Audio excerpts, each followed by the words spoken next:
আরজিকর কাণ্ডের প্রতিবাদে আন্দোলন নামল বামফ্রন্ট। সোমবার সারা রাজ্য জুড়ে প্রতিটি জেলাতেই পুলিশ সুপারের অফিস ঘেরাও করে বিক্ষোভ সমাবেশ করে বামেরা।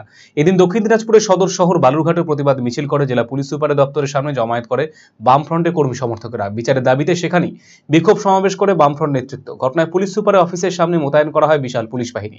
ব্যারিকেড দিয়ে রাখা হয় পুলিশ সুপারের দপ্তরের সামনের অংশ। বাম কর্মী সমর্থকেরা ব্যারিকেড ভাঙার চেষ্টা করলেও পুলিশের সঙ্গে বচসা এবং ধস্তাধস্তি হয়।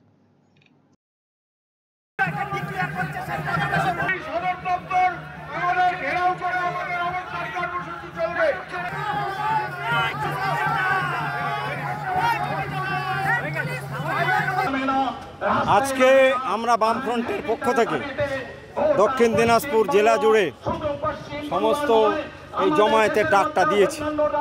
আপনারা জানেন যে আরজিকরের যে ঘটনা, আরজিকর মেডিকেল কলেজে একজন চিকিৎসককে যেভাবে গণধর্ষণ এবং হত্যা করা হয়েছে, মূলত এই দাবিটাকে সামনে নিয়েই আজকে আমাদের এই অবস্থান, বিক্ষোভ এবং পুলিশ সুপারের কাছে আমাদের এই ডেপুটেশনটা আমরা দেব।